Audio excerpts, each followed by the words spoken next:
Hello जी, नमस्कार। मेरा नाम सूरज कुमार है और मैं आज आप लोगों के लिए एक टॉपिक लेके आया हूँ जिसको हम हिस्ट्री रूल कहते हैं। और अगर आप आईटीआई कर रहे हो, किसी भी ट्रेड से कर रहे हो, तो सबसे पहला और इम्पोर्टेंट जो मेजरमेंट करने का टूल होता है वो हमारा हिस्ट्री रूल होता है।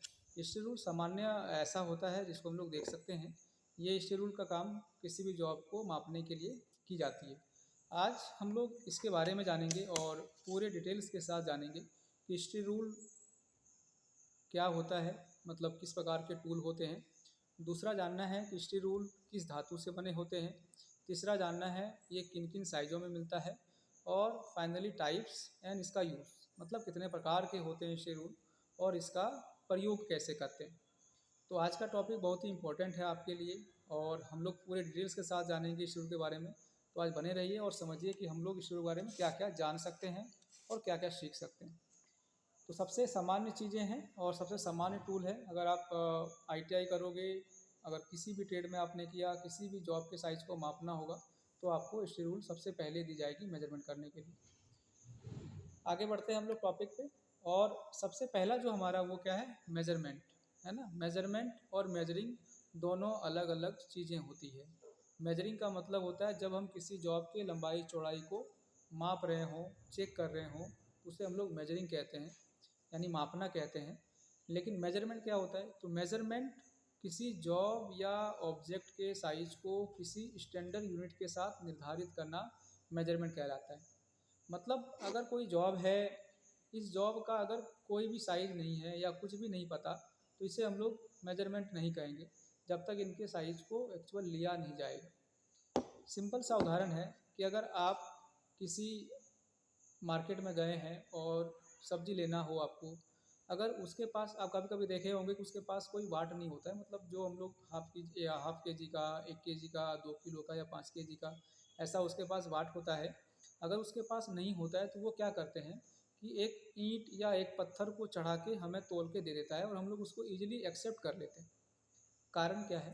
कारण ये होता है कि वह हमारे जाने से पहले क्या करता है कि एक वाट को एक साइड रखता है तराजू में और दूसरे साइड में एक ईंट को रखता है और दोनों को कंपेयर करता है। इसका मतलब यह है कि स्टैंडर्ड यूनिट को उसके साथ निर्धारित किया गया और दोनों को बराबर किया गया, इसीलिए हम लोग उसको एक्सेप्ट करते हैं। अगर हमें जब डाउट लगता है कि नहीं ये ऐसा नहीं हो सकता, तो हम लोग क्या करते हैं, उसको फिर से कहते हैं कि आप उसको तोल के बराबर करके दिखाइए। इसका मतलब यह है कि वो स्टैंडर्ड यूनिट में निर्धारित किया।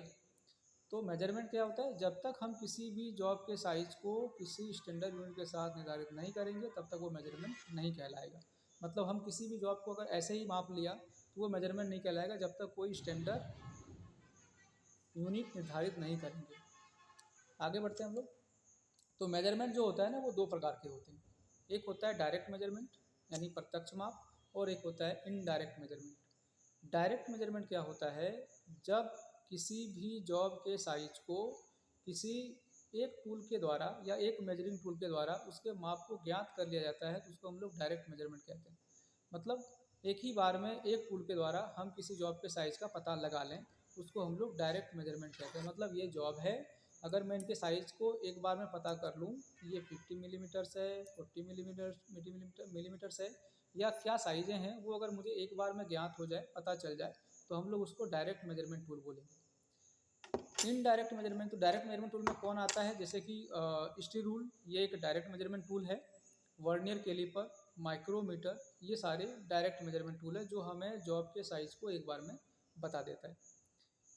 आगे बात करेंगे हम लोग इनडायरेक्ट मेजरमेंट टूल। मतलब इनडायरेक्ट, जो माप तो लेगा लेकिन माप एक बार में हमें नहीं बताएगा, और उसके माप को पता करने के लिए हमें किसी दूसरे टूल की मदद लेनी पड़ेगी।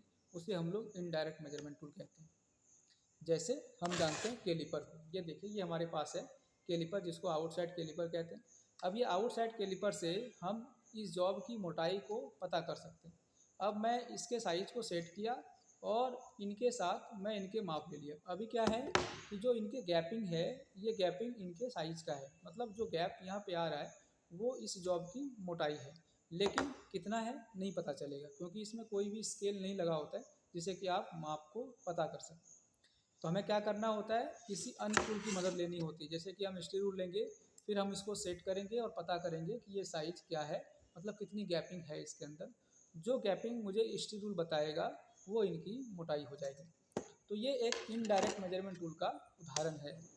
तो इनडायरेक्ट मेजरमेंट टूल का भी प्रयोग की जाती है। इसके अंदर क्या क्या आता है, जैसे कि ये कैलिपर्स, जितने भी कैलिपर्स होते हैं वो इनडायरेक्ट मेजरमेंट टूल होता है। और बेवल गेज जो एक एंगल मापने वाले औजार होते हैं, जिससे हम लोग किसी कोण को मापते हैं, वो भी इनडायरेक्ट मेजरमेंट टूल होता है।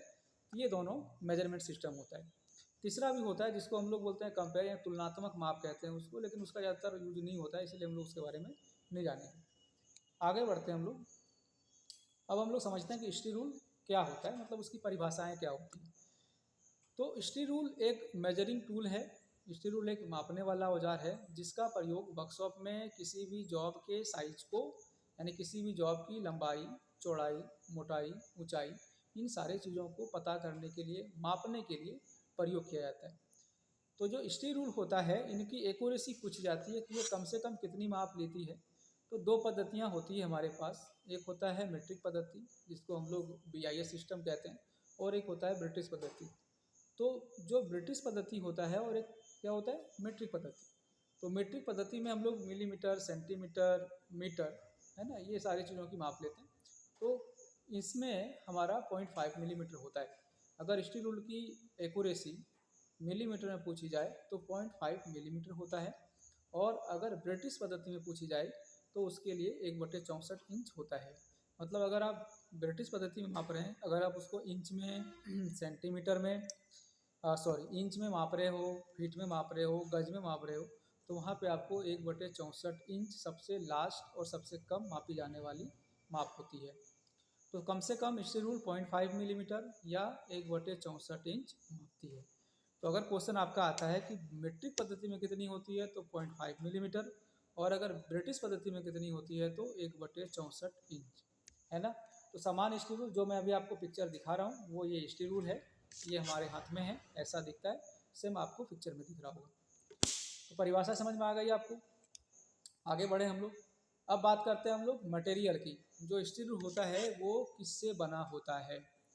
तो सामान्य हम लोग जानते हैं कि अगर स्टील रूल को सामान्य किसी आयरन से या नॉर्मल स्टील से बनाया जाए तो उसमें जंग लग सकता है और जल्दी घिस सकता है, जिस कारण से वो ख़राब हो जाएगा और हम लोग माप नहीं ले पाएंगे। इसी कारण से स्टील रूल को स्टेनलेस स्टील या स्प्रिंग स्टील की बनाई जाती है। स्टेनलेस स्टील जो होता है वो निकल और क्रोमियम का मिश्रण होता है, जिस कारण से उसमें जंग प्रतिरोधी और घिसाव प्रतिरोधी, मतलब इसमें जंग नहीं लगता और जल्दी घिसता नहीं है। इस गुण को लाने के लिए स्टेनलेस स्टील में निकल और क्रोमियम को मिलाया जाता है। तो जंग प्रतिरोधी बनाने के लिए, घिसाव प्रतिरोधी बनाने के लिए, और आपको पता होगा जो स्टेनलेस स्टील है वो उसमें जंग लगने की जो दर है वो बहुत कम होती है, न के बराबर लगती है। इसी कारण से स्टेनलेस स्टील से जितने भी सर्जिकल इंस्ट्रूमेंट होते हैं जो हम लोग हॉस्पिटल में प्रयोग की जाती है, या घर के जितने बर्तन होते हैं, उन सारे चीज़ों को, जैसे कि लेजर ब्लेड हम लोग प्रयोग करते हैं, वो सारी चीज़ें स्टेनलेस स्टील की बनाई जाती है। तो सामान्य क्वेश्चन, स्टेनलेस स्टील और स्प्रिंग स्टील से बनती है। स्प्रिंग स्टील से बनाने का कारण ये होता है कि अगर कोई राउंड जॉब है ना, कर्व जॉब है, उनकी अगर गोलाई में माप लेनी होगी तो वहाँ पे इनमें फ्लेक्सिबल का गुण होना चाहिए। तो अगर फ्लेक्सिबिलिटी ज़्यादा होगी, स्प्रिंगनेस का गुण होगा, तो हम लोग ईजिली किसी राउंड जॉब के साइज को भी माप सकते हैं। इसीलिए उसको स्प्रिंग स्टील से बनाया जाता है, और नॉर्मली हम लोग स्टेनलेस स्टील से बनाते हैं, है ना। धातु समझ में आ गया। धातु क्या होता है, स्टेनलेस स्टील और स्प्रिंग स्टील। आगे बढ़ते हैं हम लोग। साइज, साइज की बात करते हैं तो स्टील रूल जो होता है उसके ऊपर जो अंशांकन होते हैं, अंशांकन का मतलब ग्रेजुएशन, इसमें आप देखेंगे तो इसमें लिखा हुआ रहता है ना, मिलीमीटर में, इंच में, है ना, 1 2 3 4 और बहुत सारी लाइनें होती है। तो ये जो मापने का होता है, अंशांकन जो होता है, इस्पात रूल में कम से कम अगर आप माप कहें तो कम से कम मीट्रिक पद्धति में 0.5 मिलीमीटर और ब्रिटिश पद्धति में 1/64 इंच लिया जाता है। ये कम से कम माप होती है, माप लेने के लिए कम से कम।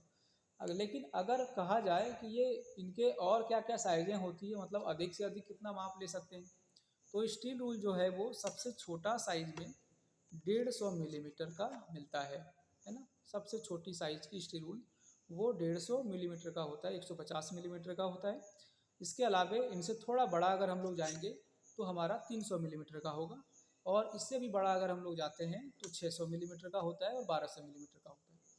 तो कम से कम 0.5 मिलीमीटर, लेकिन अधिक से अधिक हम 1200 मिलीमीटर तक के माप को ले सकते हैं। लेकिन अगर स्टील रूल के ही तरह प्रयोग करना हो तो एक टैप आता है जिसको हम लोग स्टील टैप बोलते हैं या लेदर टैप बोलते हैं, है ना। ये स्टील रूल के तरह ही प्रयोग की जाती है और सेम ग्रेजुएशन का भी सिस्टम सेम होता है, मापने का भी सिस्टम सेम होता है। इनके द्वारा हम लोग 100 मीटर तक भी माप को ले सकते हैं, बड़े बड़े साइज़ के माप को, जैसे कि अलग अलग साइज़ होते हैं 5 मीटर का, 2 मीटर का, 10 मीटर का, 3 मीटर का, अलग अलग साइज़ के डब्बे में मिलते हैं। तो कम से कम 0.5 मिलीमीटर और अधिक से अधिक आप 100 मीटर तक भी माप सकते हैं, जो स्क्रू जैसा दिखता है। लेकिन सामान्य वर्कशॉप में प्रयोग करने के लिए जो स्क्रू होते हैं वो 150, 300, 600 और 1200 का होता है। तो हैंडलिंग करने पे है, अगर आपका जॉब छोटे साइज़ का है और अगर आप इसमें बड़े साइज़ का स्टील रूल को लगा के आप प्रयोग कर रहे हैं तो आपको मापने में अच्छा नहीं लगेगा, आप हैंडलिंग नहीं कर पाएंगे उस चीज़ को। तो बड़े जॉब आएगी तो बड़े स्टील रूल का प्रयोग करना है, और अगर छोटे जॉब आपको मिलता है तो आपको छोटे स्टील रूल का प्रयोग करना है। तो ये हम बात कर लिए साइज़, कम से कम 0.5 मिलीमीटर, अधिक से अधिक हम 150, 300, 600, 1200 मिलीमीटर का प्रयोग कर सकते हैं। ये इसका स्टैंडर्ड साइज़ है, इसके बीच का साइज नहीं आता है। 150 के बाद 200 का नहीं मिलेगा आपको, 250 का नहीं मिलेगा, वो सीधा 300 का मिलेगा। 300 के बाद आपको 350, 400, 500, 550 के आपको नहीं मिलेंगे, वो 600 का मिलेगा। तो ये स्टैंडर्ड साइज होता है 150, 300, 600, 1200 मिलीमीटर। तो ये इनकी माप है। आगे हम लोग बात करेंगे अंशांकन, जिसको हम लोग बोलते हैं ग्रेजुएशन। तो ग्रेजुएशन की अगर बात करते हैं हम लोग स्टील रूल की, तो ग्रेजुएशन क्या होता है, तो इसके ऊपर जो लिखा हुआ अंशांकन होता है, जिसको आप देख पा रहे होंगे, इनमें लाइनिंग की हुई रहती है, जिसको हम लोग देखकर किसी जॉब के साइज को मापते हैं। तो स्टील रूल में अगर स्टील रूल के अंशांकन की मोटाई अगर आपसे पूछी जाए कि वो जो लाइनिंग की हुई रहती है उनकी मोटाई कितनी होती है, तो 0.12 मिलीमीटर से 0.18 मिलीमीटर तक उस लाइनिंग की मोटाई होती है ना। अंशांकन किए गए लाइन की मोटाई 0.12 मिलीमीटर से 0.18 मिलीमीटर होती है, और इनकी जो खंडन किया गया है इस रूल के साइज को अंशांकन करते इसमें बांटा गया है, वो 4 प्रकार की लाइनों से की गई है। क्या क्या लाइनें होती है, सबसे छोटी लाइन जो होती है वो 0.5 मिलीमीटर की होती है। उनसे एक बड़ी लाइन होती है जिसको 1 मिलीमीटर कहते हैं। उनसे थोड़ी बड़ी लाइन होती है जिसको हम लोग 5 मिलीमीटर वाली लाइन कहते हैं, और उससे जो बड़ी होती है वो 10 मिलीमीटर की लाइन होती है। तो अंशांकन में सबसे पहले उसकी मोटाई पूछी जाती है, तो 0.12 मिलीमीटर से 0.18 मिलीमीटर, और अगर कितने भाग में बांटे गए हैं तो 0.5 मिलीमीटर पहला, दूसरा 1 मिलीमीटर, तीसरा 5 मिलीमीटर, और चौथा जो है वो 10 मिलीमीटर का होता है। तो ये इनका अंशांकन है। ये क्वेश्चन आता रहता है कि इसकी लाइनों की मोटाई कितनी होती है। स्टील रूल के अगर आप पीछे साइड देखेंगे, आगे साइड में क्या होता है कि मिलीमीटर में और सेंटीमीटर में और इंच में, ये 2 प्रकार के मेजरमेंट लेने के लिए दिया गया है, अंशांकन किया हुआ रहता है। पीछे साइड अगर आप देखेंगे तो मिलीमीटर टू इंच में कन्वर्ट किया हुआ सूत्र लगा रहता है कि 1 इंच में कितने मिलीमीटर, 2 इंच में कितने मिलीमीटर, वो रहता है। टैप ड्रिल साइज, अगर आप किसी जॉब में टैप कर रहे हो, चूड़ी बना रहे हो, उस कंडीशन में टैप साइज को तुलना करने के लिए भी इसमें दिया गया है कि अगर हम 1 मिलीमीटर का टैप यूज कर रहे हैं तो उसके लिए हॉल साइज़ क्या होगा, अगर हम 10 मिलीमीटर कर रहे हैं उसमें हॉल साइज़ क्या होगा। तो ये समान चीज़ें पीछे लिखी हुई रहती है, उसको भी आपको ध्यान से पढ़ना है और समझना है। आगे बढ़ते हैं हम लोग। ग्रेजुएशन समझ में आ गया, उनकी लाइनिंग की मोटाई और कितने भागों में बांटा गया उसको हम लोगों को जानना होता है। अब हम लोग बात करते हैं, जो हमारा मेन टॉपिक है वो है टाइप्स ऑफ स्टील रूल। कितने प्रकार के स्टील रूल होते हैं जिसका प्रयोग वर्कशॉप में किया जाता है। तो सबसे सामान्य और सबसे आसान कह सकते हैं, सबसे सामान्य टूल बोल सकते हैं, वो टूल जो हमारा है वो है standard steel rule. Standard steel rule जो होता है वो सामान्य स्टील रूल है, जो हमारे हाथ में आपको दिख रहा होगा, ये एक सामान्य स्टील रूल है। इसको हम लोग बोलते हैं स्टैंडर्ड स्टील रूल, जिसका प्रयोग सबसे अधिक वर्कशॉप में किया जाता है। ये सामान्य प्रयोग किए जाने वाले होते हैं, एक्यूरेसी सेम होती है, साइज़ आप जो भी प्रयोग कर सकते हैं, 150, 300, 600, आपके पास जो भी साइज़ हो, ये सारे स्टैंडर्ड साइज़ के स्टील रूल होते हैं। तो इसको हम लोग बोलते हैं स्टैंडर्ड स्टील रूल।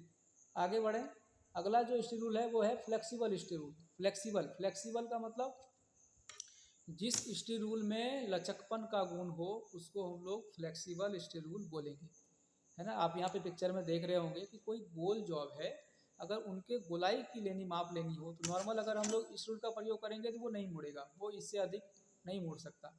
तो ये अधिक मुड़ेगा नहीं तो किसी भी गोल जॉब के साइज को नहीं ले सकता। तो ऐसा जॉब आता है जिसकी राउंडनेस यानी कर्व सतह को मापना होगा, वहाँ पे हम लोगों को फ्लेक्सिबल स्टील रूल का प्रयोग करना होता है। तो इसमें क्या होता है, फ्लेक्सिबिलिटी होता है, जो लचकपन का गुण होता है। तो ये यही स्टील रूल होता है जिसको हम लोग स्प्रिंग स्टील रूल से बनाते हैं। जैसे आप देख पा रहे हो ये, इसको आप मोड़ लीजिए, आप जितना चाहे इनको आप मोड़ सकते हैं। ये क्यों मुड़ रहा है, क्योंकि इसमें फ्लेक्सिबिलिटी का गुण है। अब ये देखो मैंने टेढ़ा किया, छोड़ दिया, वो आ गया, ये फ्लेक्सिबिलिटी का गुण है। तो फ्लेक्सिबिलिटी जिसमें होता है, जिसमें स्प्रिंगनेस का गुण होगा, वो स्टील रूल जो है स्प्रिंग स्टील रूल में होता है, जिसका प्रयोग हम लोग गोल सतह को मापने के लिए करते हैं। तो फ्लेक्सिबल स्टील रूल भी होता है जिसका प्रयोग हम लोग समान काम के लिए भी कर सकते हैं। आगे हम लोग बात करते हैं narrow steel rule. Narrow, narrow का मतलब क्या होता है, पतला। तो पतला एक स्टील रूल होता है जिसको हम लोग नैरो स्टील रूल कहते हैं। इसका प्रयोग यानी इसकी जो रूल होती है, इनकी मोटाई बहुत कम होती है। आप देख पा रहे होंगे इस स्टील रूल की मोटाई ज़्यादा होती है। नैरो स्टील रूल जो होती है उनकी मोटाई जो है वो चौड़ाई जो है वो बहुत ही कम होती है, जिस कारण से इसका प्रयोग संकरे स्थान पे, जहाँ संकरे स्थान हो वहाँ पे इनका प्रयोग किया जाता है। तो ये नैरो जो रूल होता है, जिसको पतला सा रूल कहते हैं, इनकी चौड़ाई बहुत कम होती है और इसका प्रयोग कम चौड़ाई वाले खांचे की माप लेने के लिए किया जाता है। जिस जॉब की चौड़ाई कम हो, अगर उनकी गहराई मापनी हो या उनकी चौड़ाई मापनी हो तो वहाँ पे हम लोग नैरो स्टील रूल का प्रयोग कर सकते हैं। तो ये एक टाइप से नैरो स्टील रूल का। आगे हम लोग, ये पिक्चर है उनका, हुक रूल। हुक रूल का मतलब क्या हो गया, जिसमें एक हुक लगा रहे उसको हम लोग हुक रूल कहते हैं। जैसे कि इस स्टील रूल में अगर एक हुक लगा दिया जाए तो उसको हुक रूल कहते हैं। इससे फ़ायदा क्या होता है, हुक लगाने से किसी भी जॉब के अंदरूनी सिरे से माप को हम लोग ले सकते हैं। ये पिक्चर है हुक रूल, आप यहाँ पे देख सकते हो कि ये जो हुक है ये हुक है।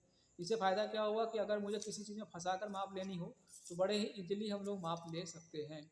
तो अगर कोई जॉब है जो मशीन के अंदर लगा है और उस खांचे से हमें उसकी साई लेनी हो, या किसी पाइप के एक सिरे से दूसरे सिरे तक का माप लेनी हो, तो वहाँ पे हम इस हुक को फंसाकर उनके माप को ले सकते हैं। तो हुक रूल से यही फ़ायदा होता है कि हम लोग इजीली किसी भी साइड से फंसाएंगे और उनके माप को ले लेंगे। तो हुक रूल जो है इसका प्रयोग हम लोग किसी खोखले पाइप या खांचे में लगाकर प्रयोग कर सकते हैं। कहा जाता है कि जेनी कैलिपर जो हमारा इनसाइड कैलिपर होता है, उनके माप को सेट करने के लिए भी हुक रूल का प्रयोग हम लोग कर सकते हैं, उसे इजीली वो सेट हो जाता है। हुक रूल क्या है, एक हुक लगा उसके ऊपर यानी उसके सिरे पे एक हुक लगा दिया गया, उसका नाम हुक रूल हो गया। फ़ायदा क्या हो गया, हम किसी भी जॉब के एक सिरे फंसाकर उसके माप को ले सकते हैं। तो ये हमारा हुक रूल होता है। ये टाइप्स, ये पिक्चर है हुक रूल का, है ना। क्या किया है, स्टैंडर्ड स्टील रूल ही जैसा होता है, बस आगे इसका हुक लगा दिया गया। इजीली हम लोग किसी भी जॉब के साइज को माप सकते हैं। अगला जो हमारा स्टील रूल होता है उसको हम लोग बोलते हैं की सीट रूल। की सीट, की सीट यानी किसी भी जॉब के ऊपर जब चाबी घाट काटना होता है। चाबी घाट काटने का मतलब होता है कि जब हम किसी गियर को किसी भी शाफ्ट के ऊपर चढ़ाते हैं तो आपने देखा होगा छोटा सा की उसके ऊपर लगाकर उसे लॉक किया जाता है। तो अगर उनकी मार्किंग करनी होती है तो वहाँ पे हम लोग की सीट रूल का प्रयोग करते हैं। ये रूल बाकी स्टील रूल से थोड़ा सा अलग होता है और इसके साथ कुछ अटैचमेंट होती है ना। वो एक स्टील रूल के साथ दो लेग्स होते हैं जिसका प्रयोग एक साथ करना होता है, और किसी भी गोल जॉब के ऊपर लगाकर हम की सीट की मार्किंग कर सकते हैं। मतलब चाबी घाट काटने से पहले उस पर मार्किंग करने के लिए इसका प्रयोग कर सकते हैं। तो ये हमारा की सीट रूल होता है। तो इसमें इसका सिरा जो होता है वो ढलानदार होता है, जिससे इस पर इंच के निशान बने होते हैं। इसका प्रयोग किसी बेलनाकार जॉब पर अक्ष के समानांतर लाइन खींचने के लिए किया जाता है। या क्वेश्चन आएगा कि कीवे घाट की मार्किंग करने के लिए किस स्टील रूल का प्रयोग किया जाता है। तो कीवे घाट की मार्किंग करने के लिए हम लोग की सीट रूल का प्रयोग करेंगे। तो की सीट रूल बाकी स्टील रूल मापने के लिए प्रयोग कर रहे थे, इसका प्रयोग मापने के लिए करते ही हैं, लेकिन साथ साथ ये मार्किंग के पर्पज़ से भी हम लोग प्रयोग कर सकते हैं, जिसको हम लोग की सीट रूल कहते हैं, है ना। आगे बढ़ता हूँ मैं। अगला जो हमारे पास स्टील रूल है वो हमारा है श्रिंक रूल। श्रिंक रूल ये एक ऐसा रूल है जिसका प्रयोग पैटर्न मेकर द्वारा किया जाता है। पैटर्न मेकर द्वारा का मतलब जो किसी भी खांचा या ढांचे को बनाते हैं, जो डाई का काम करता है, वो ज़्यादातर श्रिंक रूल का प्रयोग करता है। श्रिंक रूल की ग्रेजुएशन बाकी सभी स्टील रूल के ग्रेजुएशन से थोड़ा बड़ा होता है और इस रूल में श्रिंकेज अलाउंस दी जाती है। मतलब ऐसा रूल जिनका साइज पहले से बड़ा होता है। और इसे देखो फ़ायदा क्या होता है या कारण क्या होता है ये बताता हूँ मैं आपको। अगर किसी भी धातु, देखो हर एक धातु मेटल, जो भी मेटल होते हैं उनका एक गुण होता है कि अगर किसी धातु को गर्म किया जाता है तो वो फैलता है, अगर उसे ठंडी की जाती है तो वो सिकुड़ता है। तो जब किसी भी जॉब के साइज या किसी भी अगर टूल को बनाना है मुझे, जैसे कि अगर मुझे कोई फ्रेम तैयार करनी है या मुझे सरफेस प्लेट तैयार करनी है, हमें बनानी है, तो जैसे ही हम ढाल के उसके अंदर सांचे के अंदर डालेंगे और अगर वो सेम साइज़ का, अगर 50 feet by 50 millimetre into 50 millimetre कोई जॉब है जिसको मैं ढाल के बना रहा हूँ, अगर उसमें गर्म पिघलता हुआ लोह को उसके अंदर डालेंगे और जैसे ही वो जॉब ठंडा होगा तो हमारा साइज़ यानी जॉब का साइज़ मुझे 50 चाहिए था वो छोटा हो जाएगा। इसीलिए पैटर्न मेकर वाले इस इशू का प्रयोग करता है और जॉब के श्रिंकेज के अनुसार, यानी जॉब, हर जॉब का ठंडा होने के बाद सिकुड़ने का रेशियो अलग अलग होता है, उनके अनुसार पहले से ही डाई को थोड़ा बड़ा बनाया जाता है, ताकि अगर हम उसे गर्म करता हुआ, गर्म पिघलता हुआ डालेंगे सांचे के अंदर, तो जब वो सिकुड़ेगा, छोटा होगा, तो वो एक अच्छे साइज में आ जाएगा। तो श्रिंक रूल का प्रयोग पैटर्न मेकर वाले लोग करते हैं ताकि वो बड़े आराम से डाई को ऐसा बनाया या पैटर्न ऐसा करे कि वो साइज हमारे जॉब हमारे बिल्कुल साइज के अनुसार आ जाए। तो यहाँ पे याद करने के लिए आपको मिलेगा कि हर एक जॉब का जो श्रिंकेज अलाउंस होता है वो अलग अलग होता है। जैसे ग्रे कास्ट आयरन का हमारा पर सेंटीमीटर 0.7 से 1.05 होता है, मिलीमीटर पर मीटर में आपका 7 से 0.5 होता है। वाइट कास्ट आयरन का 2.1 है ना, मिलीमीटर में अगर बात करेंगे तो 21 होता है। मतलब मिलीमीटर पर मीटर, मतलब 1 मीटर में मिलीमीटर के अनुसार उतना चलेगा और पर सेंटीमीटर में हमारा इतना चलेगा। तो ये इनका एक चार्ट है जिसको आपको याद करने पड़ेंगे कि कौन से धातु का श्रिंकेज कितने कितने होते हैं। और ये एग्जाम में भी क्वेश्चन आता है कि एल्यूमिनियम का श्रिंकेज कितना होता है ना, एल्यूमिनियम एलॉय का कितना होता है, स्टील का श्रिंकेज कितना होता है, मतलब स्टील को अगर गर्म करके ठंडा किया जाएगा तो वो कितना छोटा हो सकता है, कितना उनका श्रिंकेज अलाउंस रख सकते हैं हम लोग। तो ये सारे श्रिंकेज अलाउंस का चार्ट है जिसमें आपको उनको जानना होगा कि मिलीमीटर पर मीटर में कितना होगा और पर सेंटीमीटर में कितना होगा।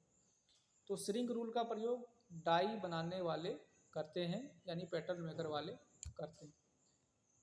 आगे हम लोग बात करेंगे शॉर्ट रूल, मतलब छोटे छोटे रूल, है ना। ये रूल छोटे छोटे रूलों का एक सेट होता है जिसमें 1/4 इंच, 3/8 इंच, 1/2 इंच या 1 इंच होते हैं ना। इसी प्रकार अगर मिलीमीटर की बात करेंगे तो 5 मिलीमीटर, 10 मिलीमीटर, 15 मिलीमीटर, एक छोटे छोटे रूल होते हैं, छोटे छोटे स्केल होते हैं, छोटे छोटे स्टील रूल के टुकड़े होते हैं। मिट्टी प्रणाली में और मिट्टी पर दोनों प्रणाली में इसका प्रयोग की जाती है और इसका अधिक प्रयोग गहराई पर माप लेने के लिए की जाती है। मतलब इसमें क्या होता है, इसका एक पकड़ने के लिए हैंडल होता है और उसके आगे स्टील लगा होता है, स्टील रूल का टुकड़ा जिसको हम लोग शॉर्ट रूल कहते हैं, वो उसके आगे लगा रहता है, उसके ऊपर हैंडल रहता है। हम लोग किसी भी जॉब के अंदर डालेंगे और उनके साइज़ को माप लेते हैं। ये देखिए, ये क्या होता है, एक हैंडल होता है, उसके आगे छोटे छोटे पीस जितने साइज़ के, 5 मिलीमीटर, 10 मिलीमीटर, 20 मिलीमीटर, है ना। आपको जो भी सेट करना हो आप उसे सेट करिए और किसी भी अंदर लगे हुए जॉब के साइज़ को आप माप सकते हैं। तो ये शॉर्ट रूल होता है जहाँ पे हमको छोटे छोटे जॉब या गहरे में जॉब हो, कटा हो, या किसी खांचे की चौड़ाई लेनी हो जो बहुत ही अंदर हो, तो वहाँ पे अगर माप लेनी हो तो वहाँ पे आपको शॉर्ट रूल बड़ा ही आसान मिल जाएगा, प्रयोग करने के लिए अच्छा रहता है। तो ये शॉर्ट रूल होते हैं जिनका प्रयोग हम लोग करते हैं ना। ये साइज में मिलीमीटर का भी मिलते हैं और इंच वाले सिस्टम में भी मिलते हैं, दोनों भी सिस्टम में आप इसको प्रयोग कर सकते हैं। तो शॉर्ट रूल छोटे छोटे माप लेने के लिए, कहाँ, गहरे स्थान में माप लेने के लिए, क्या साइज़ में होता है, तो इंच में 1/4, 3/8 इंच, 1/2 इंच, 1 इंच का मिलता है। अगर मिलीमीटर में बात करेंगे तो 5 मिलीमीटर, 10 मिलीमीटर, 15 मिलीमीटर, 20 मिलीमीटर, है ना, 25 मिलीमीटर, इन साइज़ों का छोटा छोटा टुकड़ा होता है रूल का, और उसी का प्रयोग हम लोग करते हैं। सब पे ग्रेजुएशन किया हुआ है। तो ये शॉर्ट रूल होता है, ये इनका फिगर है, शॉर्ट रूल ऐसा दिखता है। आगे बढ़ते हैं हम लोग। स्टील टैप, मैंने बताया ना आपको, स्टील रूल कम से कम कितनी माप ले सकते हैं, 0.5 मिलीमीटर, लेकिन अधिक से अधिक हम लोग जितना चाहें माप ले सकते हैं। स्टील टैप ये हमारे पास है, इसको हम लोग बोलते हैं स्टील टैप। ये स्टील का बना रहता है, इसीलिए स्टील और टैप। तो स्टील टैप जो होता है, इसका प्रयोग लंबी दूरी के माप को लेने के लिए किया जाता है। जैसे कि अगर कोई राजमिस्त्री का काम कर रहा हो, कारपेंटर का काम कर रहा हो, या कोई लंबी चौड़ी माप को लेना हो, तो वहाँ पे ज़्यादातर स्टील टैप का प्रयोग किया जाता है। 1/2 इंच से 3/5 तथा 5 फुट, 10 फुट लंबाई में मिलते हैं, है ना। उसी प्रकार अगर मीटर की बात करेंगे तो 2 metre, 3 metre, 5 metre, 10 metre, 12 millimetre, 12 metre, ये अलग अलग साइज में एक डब्बे के अंदर पैक होता है, और हम लोग अपने कार्य के अनुसार आप उनके साइज को ले सकते हैं। तो ये हमारा क्या है, स्टील टैप है। ये भी अगर ग्रेजुएशन को देखा जाए, इनके ऊपर जो अंशांकन किया देखा जाए, तो same to same steel rule के जैसा ही होता है। अंतर ये होता है कि ये एक डब्बे के अंदर होती है, और इसके अंदर फ्लेक्सिबिलिटी होती है, जिससे कि आराम से लचकपन का गुण हो, और ये बड़े आराम से किसी भी जॉब के साइज को माप सकता है। तो ये हमारा स्टील टैप होता है। ये भी स्टील रूल का एक भाई कह सकते हो आप उसको, मतलब एज ए यूज करते हैं स्टील रूल जैसा, लेकिन काम थोड़ा डिफरेंट होता है। वर्कशॉप पे भी प्रयोग करते हैं, और अदर प्लेस पे भी इसका प्रयोग किया जाता है। तो स्टील रूल, ये देखिए, ये पिक्चर है हमारा स्टील टैप का। स्टील टैप ऐसा दिखता है, ऐसे डब्बे में होते हैं। अगर आपको बड़े साइज के चाहिए हो तो 100 मीटर तक के भी डब्बे में आपको मिल जाएगा, है ना। अब क्वेश्चन आता है कि स्केल और स्टील रूल दोनों एक ही होता है कि अलग अलग होता है। तो स्केल जो होता है वो अलग होता है, और स्टील रूल जो होता है वो अलग होता है। अभी मैं आपको दिखाऊं, ये हमारे पास ये स्केल है, और ये हमारे पास स्टील रूल है, दोनों अलग अलग हैं। स्केल क्या होता है, स्केल प्लास्टिक यानी पारदर्शी ट्रांसपेरेंट प्लास्टिक की बनी होती है, जिसका प्रयोग ड्राइंग बनाते समय या किसी कागज़ पे काम करते समय, या जो भी हम लोग पेपर वर्क करते हैं उसमें लाइनिंग खींचनी हो, ड्राइंग बनानी हो, माप लेनी हो, वहाँ पे ज़्यादातर हम लोग स्केल का प्रयोग करते हैं।